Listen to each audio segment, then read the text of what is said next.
O Shenandoah, I long to see you, and hear your rolling Shenandoah, I long to see you, I long to see you.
O Shenandoah, I long to see you,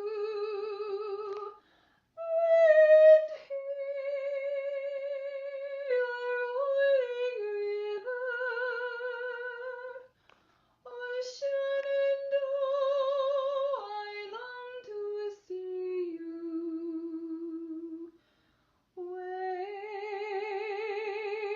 We're bound away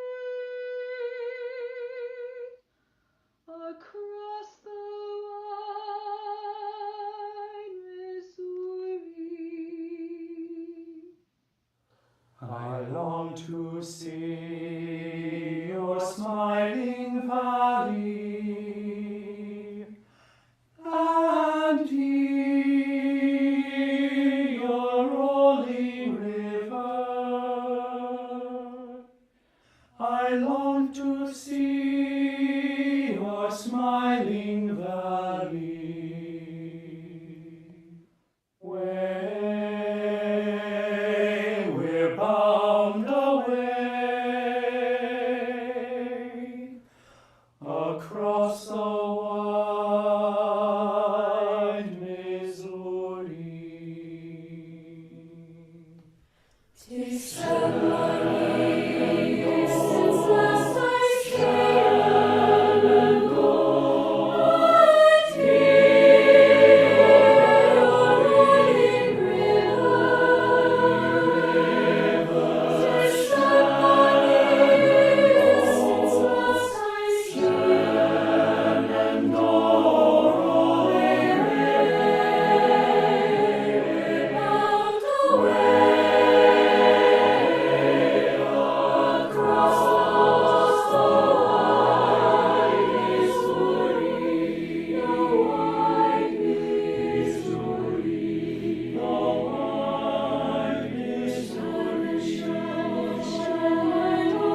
Hello, everyone. Welcome to the first live episode of I Long to See You.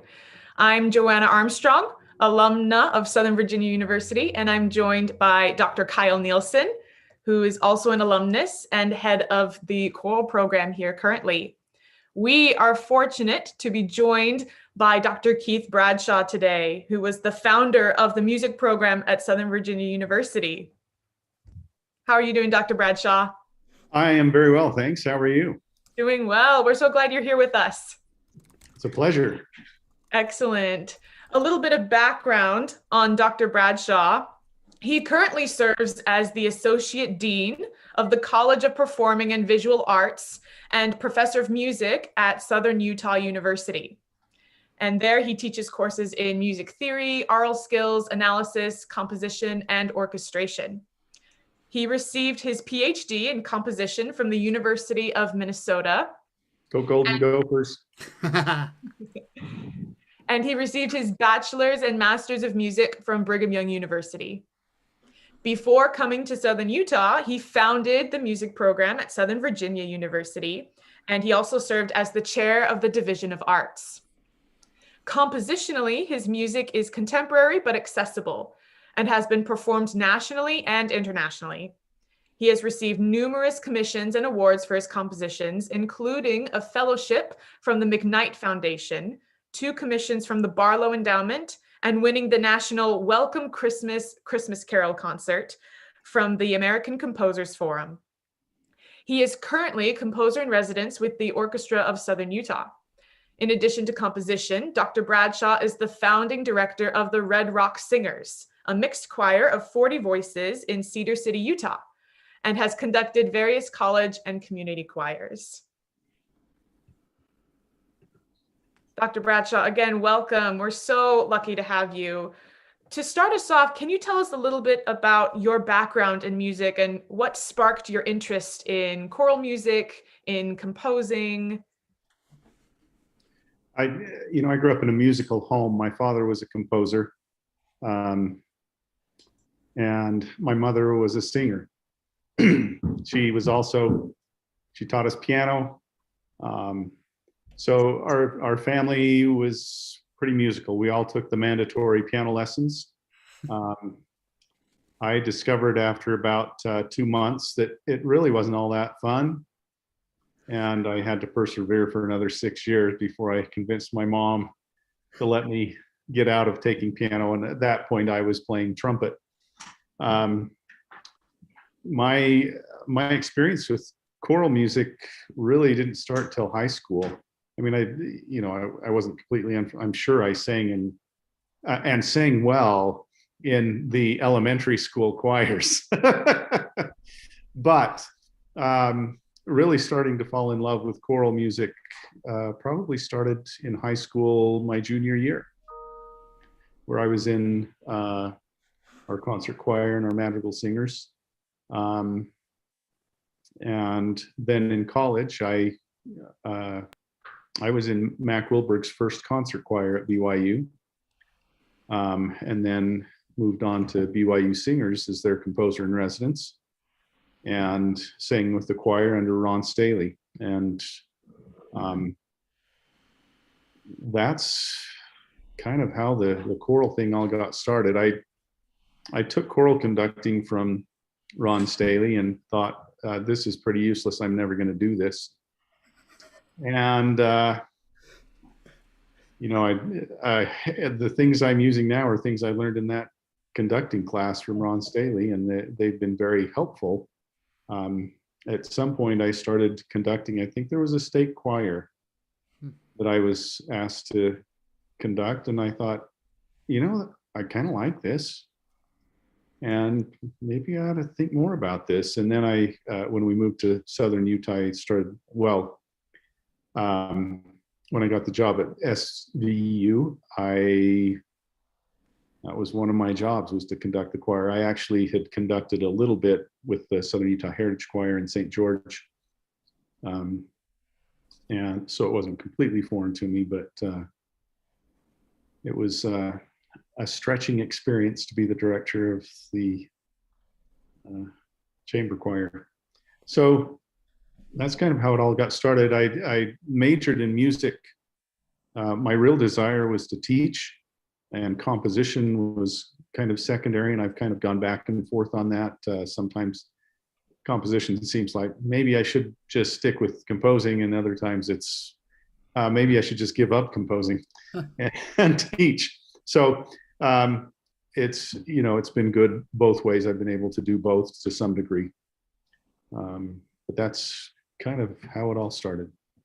Yeah, little did you know that you'd wind up in Buena Vista, where when am I ever gonna need this turns into I I'd like you to do everything you have skills in. it wasn't it wasn't just never will I do this. It was I don't even like this. In conducting class, because you're just sitting there pretending there's people out there. There's no sound, and you just feel like an idiot. But yeah, I don't know. I have to take this class to graduate, but this is a waste of time. Well, my mom also told me I'd regret giving up piano lessons, and I didn't believe her either. So that's the only two times in my life I've been wrong.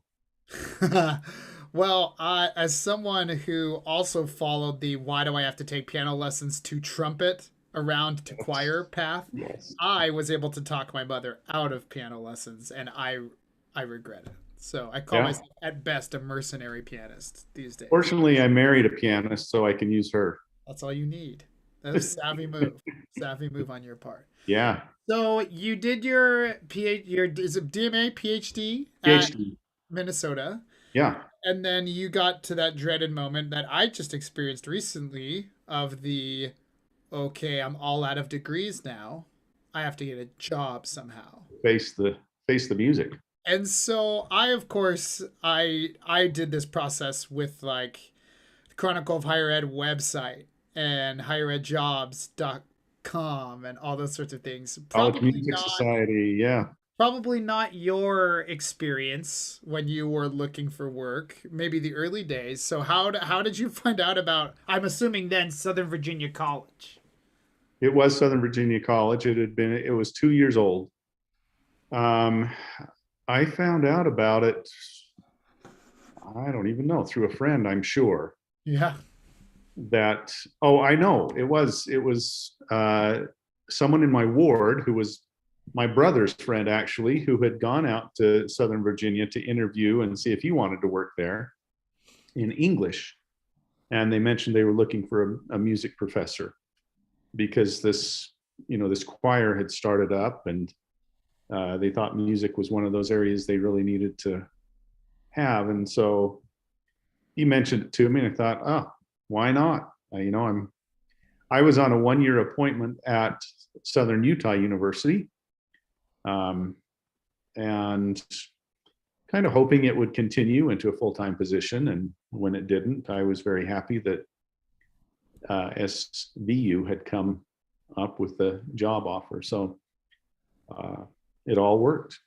So that was the path from Minnesota to Cedar City, back to Buena Vista, and then a couple of steps in between. I taught adjunct at Dixie as well. Okay. Before the 1-year position at Cedar City. So I bounced around a little bit. It seems in music that it's kind of a 3-year path to a full-time position. Yeah. That first year you teach adjunct. Second year you may get a 1-year position, and then you have some experience to get people's eye a little bit more. So it's not uncommon to take 3 years to land a full-time teaching job. Are you from Southern Utah? Was that the draw back there, or? I am originally from Provo because Okay. my dad taught at BYU. So I grew up in Cougar country and loved it. Thought someday I'd like to be back at BYU. And that hasn't worked out, and I don't regret that. Again, you've only been wrong twice. So Only twice. So you're in Utah, and this position opens up, and there's an offer. And now, not only are you moving to the East Coast, but you're moving to near Buena Vista, but Buena Vista. Which was difficult because I served a Spanish-speaking mission. So take us back. I'm assuming this is like 1999. Is that right? This is 98. Okay. 98. Take us back.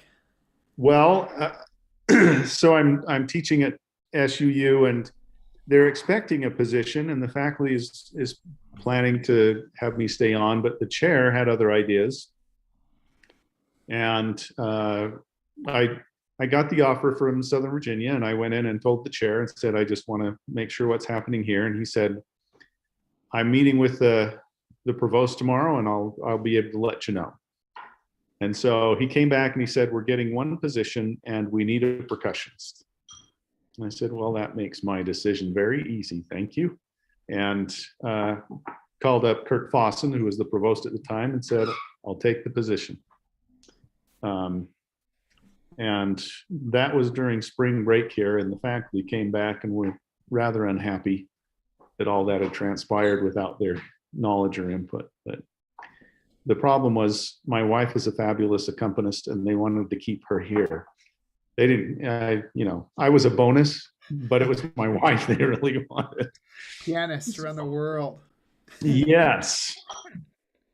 So we started packing up, and we didn't have a lot, but we loaded up a U-Haul and drove on out. 3 days, 3 kids. My wife is helping me. We had 3 kids at the time, young children, and went out to Virginia. We had no place to stay. Not only did we have no place to stay, there was no place available. We couldn't find a house. So we ended up sharing a house with a man who was there to help teach part-time. He was a businessman, and he just took a very small portion of the house, the basement actually, and we had the upstairs, and it all worked out. And then he eventually left, and we had the whole house.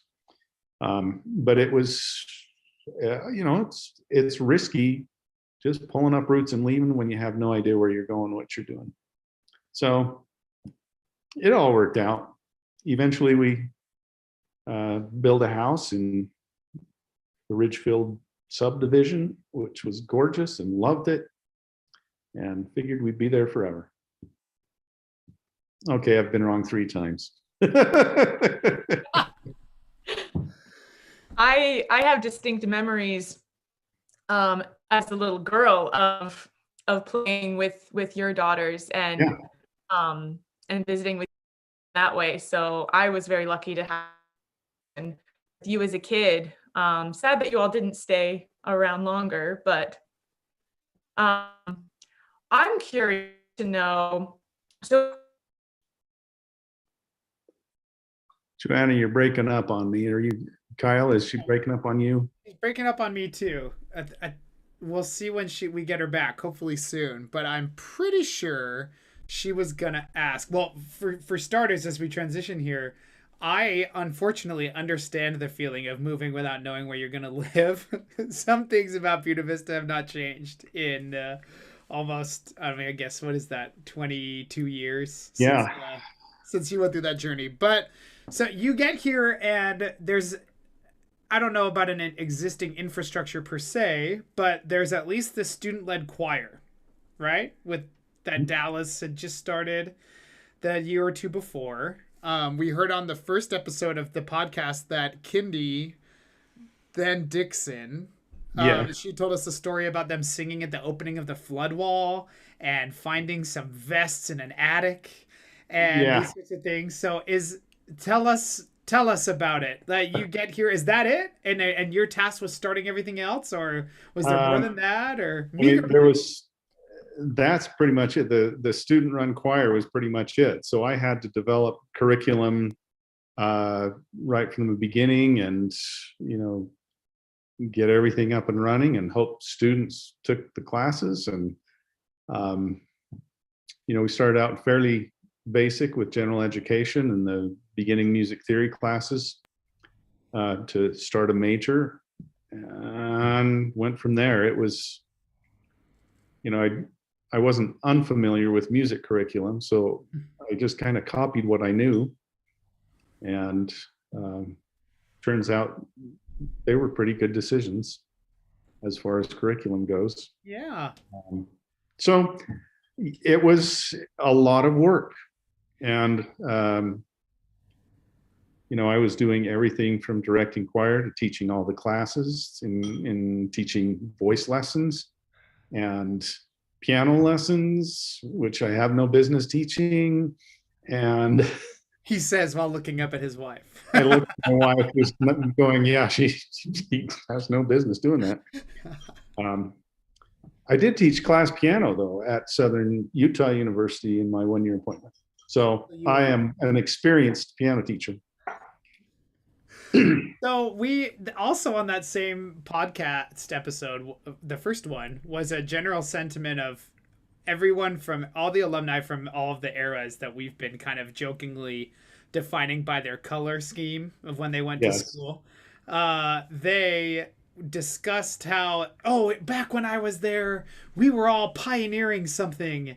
And what the current student who was on that episode kind of tied it all together and was like, interestingly, it feels like everyone who's been at SVU at one point feels like they were a pioneer.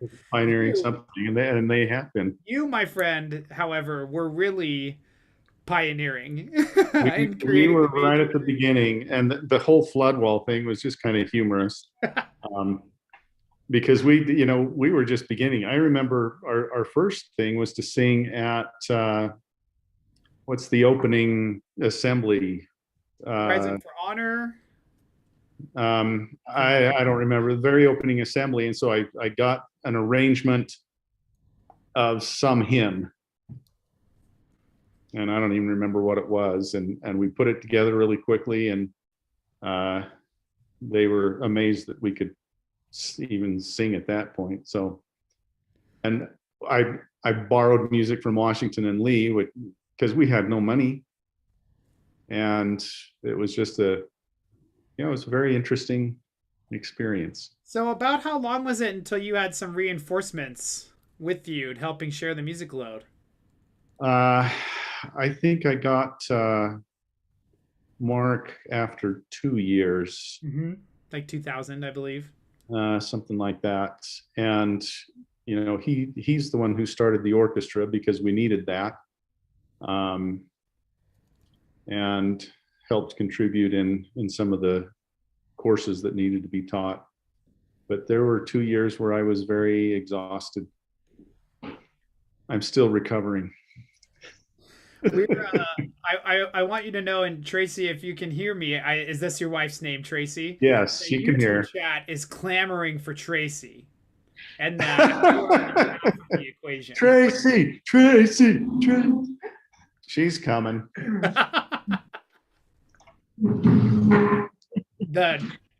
There she is. Oh.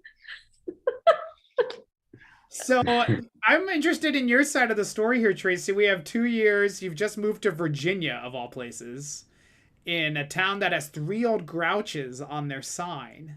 And we increased that number by a few when we moved there. So what's the rest of the perspective on this journey for you? Well, we were young and stupid and excited to have our first full-time job. And so you're kind of willing to do whatever. The adventure was fun. But we did have a lot of small kids and it was rough. But I remember one of the first people I met was Joanna's mom. And we became good friends. And I remember talking to her early on, and she's like, yeah, this place isn't going to make it. Yeah, it's not going to happen. They're going to go under. Like, she was convinced of it. And she was actually right if they haven't been bailed out a couple of times by Glade Knights, who was so, yeah, the reason SVU is still alive today. That's right. So it was very unpredictable for a while there, but we loved it. We did. Kept those fears hidden from me. That's It's not something to remember. tell your This kids. is great. We're not going to be here long, kids, so don't get used to it.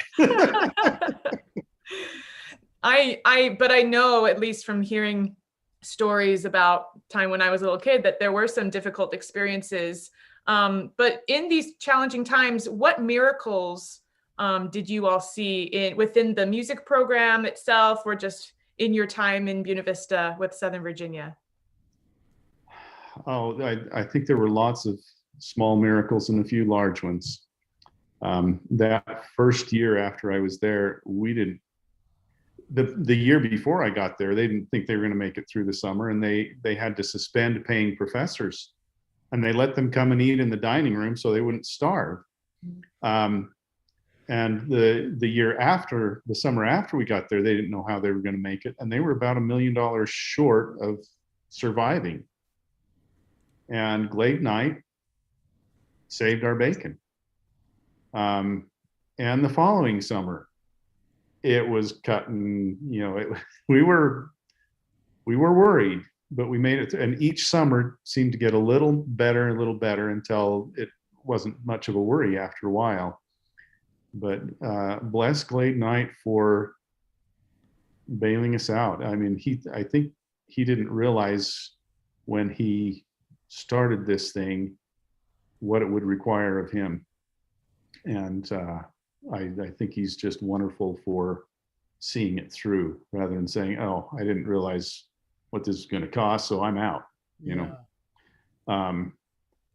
As far as the music program goes, I think it was a miracle that anybody showed up to be in the program, because here we are starting a brand new music program, not accredited, either the program or the institution. And people are taking a risk to come, and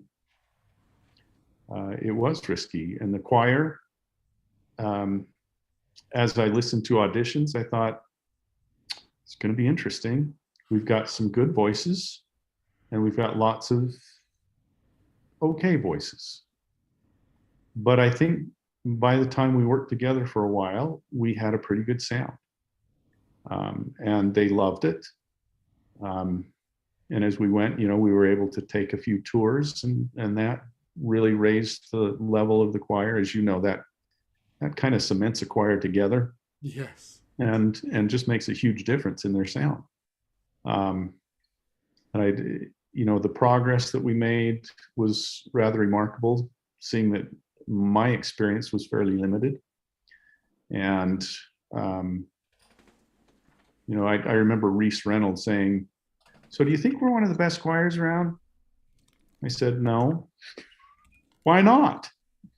I said, "Well, it starts with the director." And we don't have the voices that some others do. I think he was disappointed because we had a good choir. And I said, but for a school of our size, I would think we could compete with about anybody. And I still believe that. I think SVU has a choir that can compete with anyone their size, and probably some larger programs as well. That is, I'm gonna save to send to someone who makes decisions at Southern Virginia later today, and especially for having not even heard our group right now. But I just want to kind of emphasize what you said, both in my experience as a student and now leading the program of choirs. That continues to be a common thread. Someone in the YouTube chat, Molly Hill, who I'm sure we'll see in a moment, says education on faith, certainly how it was. And I think that's continues to be how it is. This is such a small school even still. I mean, you probably can't even fathom what having 1,100 students at Southern Virginia would look like. There were 235 when I started. And we have just about that many in the program, the choral program. Yeah. And Molly was my savior. Huh? She was a pianist and a good one. And she sang in choir and has a nice voice, but I would have been in trouble without Molly. So all these years later, as you look back, are there one or two either memories that you identify of that you really cherish that you'd be comfortable sharing, and or in retrospect, as you move forward, advice you would give to either your alumni or current students about what the Southern Virginia experience can be, if what you make it? Um, Lots of memories, some funny, some serious and spiritual. And many of those experiences happen in rehearsal, as you know, where things just work and you start to choke up as a conductor and go, it's really good. I remember one rehearsal where the choir was doing okay, but they just weren't engaged like I wanted them to be. And Joey West, I don't know if Joey's on here, but Joey was one of my baritones. He made a major blunder, came in right nice and strong during a rest. And the choir starts to laugh. And I stopped and I said, wait a minute. I wish every one of you would be willing to take that risk. And if you're going to make a mistake, make it good, but take the risk and commit yourselves. And that seemed to be a turning point. And I just thought, way to go, Joey. Thank you for, stepping out, even if you're wrong. And the choir then kind of took to it, and it really made a difference. I think I told the experience of, maybe it was just to you, of the choir modulating to a new key in shanty and then not modulating back. So the sopranos were singing, high C's and D's, and it was like the Chipmunks started singing. And it was just really funny. We eventually got back on, but there are lots of those experiences where things don't quite work right. And but there are the great experiences where they do. I think my last concert there, which I didn't know at the time was my last concert, Right. things really came together. We did Bring Us, O Lord God by Harris, with two choirs, one up in the loft in Chandler. I don't know, what do you call it now? Hilltop? Anyway, yeah. one up in the balcony and one on stage, and we had the two choirs going, and it was just a glorious experience. So those kind of experiences are what reward all the hard work a director and a choir put in. I think back on my time as a freshman in the fall of 2006, interacting with a room full of students who were coming off of you, right? And the kind of people they were, these are still people that I treasure and try to emulate my life after, and my interactions here as a professor now, a lot of that based on the Cindy Kime and Carolina Graves and Nicole Groveses of the world, and the way that they treated me. And that's all certainly names that are dear to my heart. I'm sure you would be quick to attribute that to the type of kid that they were at the time, but I think there's something to be said for the culture you established, and that this was just the way it was going to be, and who better to amplify that message than LaRae Carter, I think, of caring about people and taking care of them. And having, like I've said before, having LaRae there made it a little easier to say goodbye without saying goodbye, because I knew they were in good hands. Yeah. And she took the choir where it was and continued to raise the level of it. So I'm grateful for that. Well, we're trying to follow in your footsteps here, Dr. B, and we're sure grateful for you and making this appearance in our live episode here. If you've liked hearing from Dr. Bradshaw, this is your standard boilerplate social media. Like and subscribe. Find us on Facebook and Instagram. We're about to pop off of the live stream and into the Zoom reunion with those of you that knew the Bradshaws. There's several of you in the waiting room right now that we're going to let in. But for the 15 of you that are watching it right now, be sure and go to Southern Virginia University Choir Alumni on Facebook, which is where you can find the Zoom meeting information. That we're happy to have you come and share your memories and tell all the stories about the broken down buses and choir tours that maybe you don't want to share publicly on YouTube. So thanks again, and we'll see you next time